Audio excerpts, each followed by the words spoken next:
Halo semuanya, selamat datang kembali di On Road Indonesia. Kita akan masuk ke tol Jatibening menuju ke arah Halim. Di bagian atas kita lihat ada kereta ya yang lewat di layang konstruksi kereta cepat Jakarta-Bandung.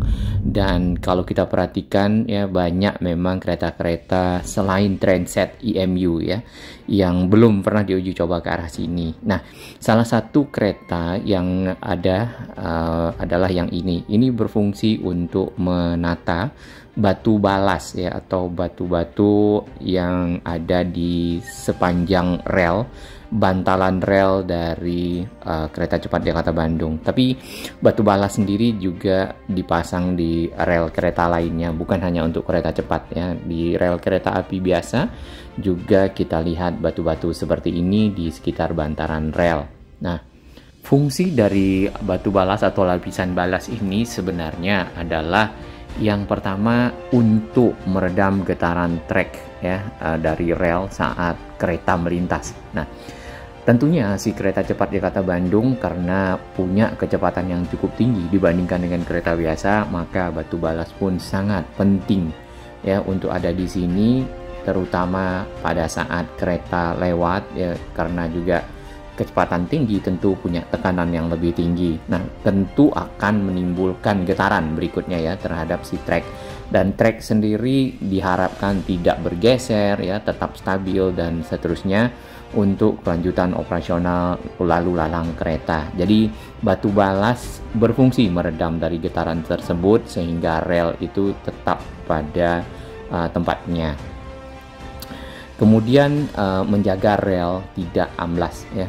Tentunya walaupun ada di sini bantalan kereta ya, bantalan rel, nah si batu balas juga dapat mampu menjaga dari trek relnya tidak amblas ya, karena sebagai tumpuan ya dalam hal ini. Berikutnya adalah memperlancar proses drainase atau aliran air hujan ya. Air hujan masuk ke batu jadi tidak menumpuk di rel dan juga di bantalan. Nah, di bagian bawah kita lihat ini adalah gerbong-gerbong yang berisi batu-batu balas yang ditarik oleh si kereta watermelon ya. Ada kereta berwarna hijau di sini, lokomotif lebih tepatnya, yang berfungsi membawa dan menarik gerbong-gerbong yang membawa material-material ya, biasanya terkait dengan proses penyelesaian konstruksi dan juga pemasangan rel ya. Salah satunya di sini membawa batu balas yang kemudian nanti disebar di sepanjang dari rel yang ada dan tentunya di atas dari bantalan rel kereta. Nah, beberapa batu balas kita lihat itu ada yang memang sengaja dijatuhkan ke bawah ya dari dalam gerbong-gerbong atau kontainer-kontainer ya. Lalu yang 3 atau 4 gerbong di depan itu semuanya sudah habis, tinggal yang sisi belakang yang akan nanti pelan-pelan lama juga habis ya. Kemudian fungsi dari batu balas lagi yaitu mencegah tumbuhnya rumput-rumput ya, karena kalau udah hujan kemudian ada benih rumput yang terbang, rumput paling mudah tumbuh ya dan tahan terhadap berbagai cuaca juga. Dengan adanya batu mengurangi rumput sehingga tidak membesar ya menjadi tanaman yang menjadi pohon, mengganggu aktivitas dari rel kereta dan seterusnya. Selain itu kita akan melihat di sini ya pemasangan si OCS atau Overhead Catenary System, listrik aliran atas ya, lebih tepatnya kabel-kabelnya sudah sampai di mana. Dan tadi dari yang kita masuk ke tol sampai ke arah pintu tol Pondok Gede Timur sini, kita perhatikan si kabel sudah terpasang dari tiang ke tiang, kemudian juga ada bagian cantolan tiang yang sudah diarahkan semuanya ke tengah. Ada bagian di sini yang masih belum terpasang panel-panel untuk sound barrier. Nah, kabel OCS-nya sendiri juga sudah lengkap ya, ada 1, 2, 3 kabel. Kemudian ada di bagian tengahnya. Kita bayar tol terlebih dahulu.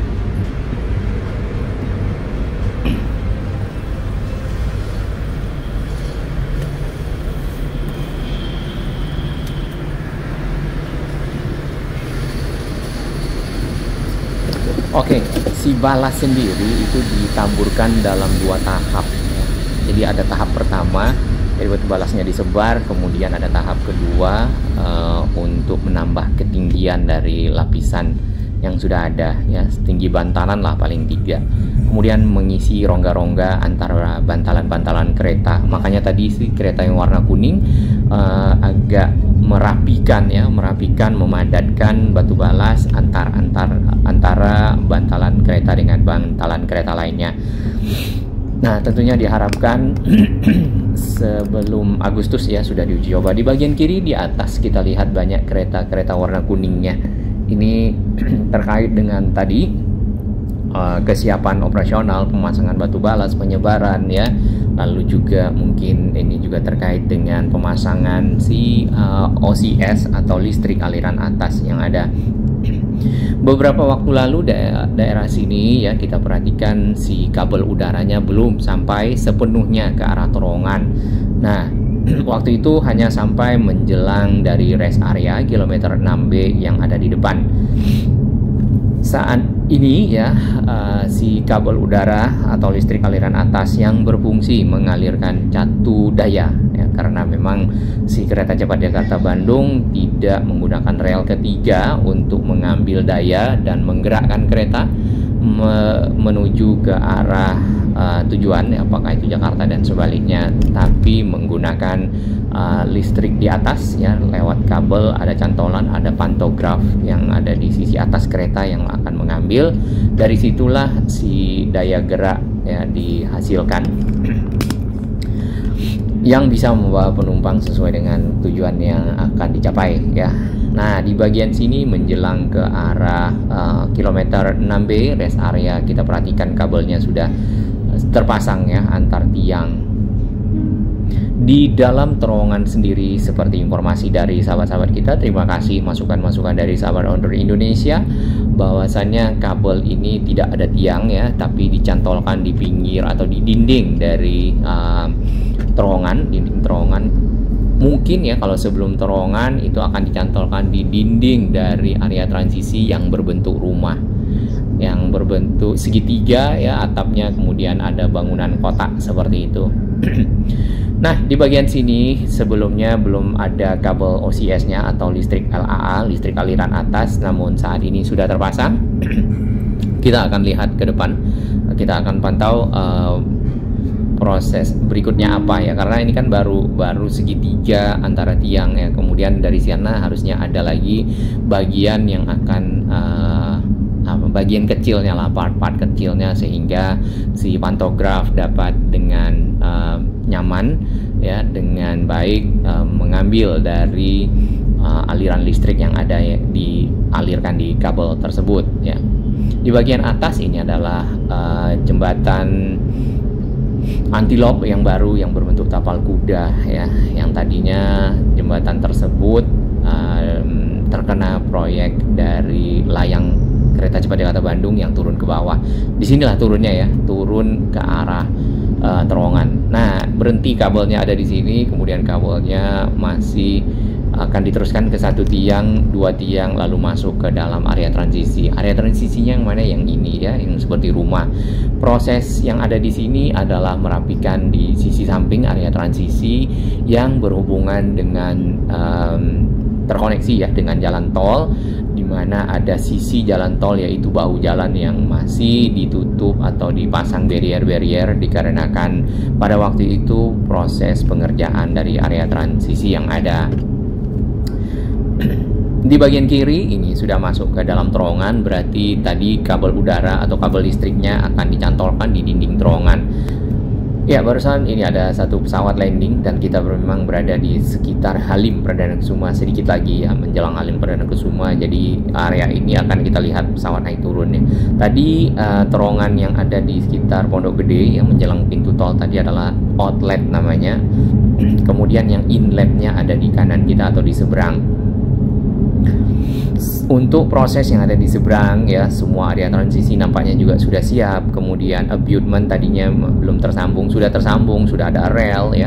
Dan kita perhatikan juga banyak kereta-kereta yang sudah lewat di sekitar sini, walaupun bukan IMU-nya, tapi si kereta watermelon ya, pemasang rel dan kereta lainnya sudah bolak-balik di area ini, mengingat persiapan dari operasional rencananya di 17 Agustus tahun 2023 ini akan segera di launch ya kereta cepatnya. Mudah-mudahan kita berkesempatan untuk melihat kesiapan yang ada ya di sekitar stasiun Halim ya, kemudian juga di mungkin Tegaluar. Di menjelang ke arah stasiun Halim ya, memang ada beberapa tiang-tiang yang belum tersambung OCS-nya atau kabelnya. Mudah-mudahan ini juga tidak butuh waktu lama, karena kita lihat ada petugas ya antar tiang itu memastikan kabel terpasang dengan baik ya. Pemasangan kabel juga sudah ada alat-alatnya, dan semoga ini cepat selesai. Di Halim sendiri, si stasiun kereta cepat Jakarta Bandung itu akan terintegrasi dengan si stasiun LRT Jabodebek. Nah, itu di bagian atas kita lihat ada kereta ya. Kita belum tahu nih keretanya berfungsi untuk apa. Tapi yang jelas ini untuk persiapan keseluruhan operasional si kereta cepat Jakarta Bandung. Akses menuju ke stasiun Halim itu akan lewat di sini, stasiun LRT yang dihubungkan dengan si ada Skybridge ya atau Skywalk, sehingga para penumpang bisa bertukar moda transportasi. Kemudian ada akses dari tol yang masuk ke dalam area si stasiun. Mekanismenya seperti apa? Apakah bisa keluar ke arah Kalimalang atau bagaimana, atau bayar dulu di sini ya. Nanti dari Kalimalang juga akan ada akses menuju ke arah stasiun kereta cepat Jakarta Bandung. Dan seperti kita lihat di seberang ya, proses yang ada itu adalah pengerjaan dari bagian atap ya. Karena rangka-rangka atapnya sudah jadi, tinggal membuat atap-atap sisi atas dari stasiun. Cukup besar, cukup panjang ya. Ada 6 trek di sana, dan semoga lancar ya, dan memberikan dampak akselerasi ekonomi yang baik bagi Indonesia. Salam sehat.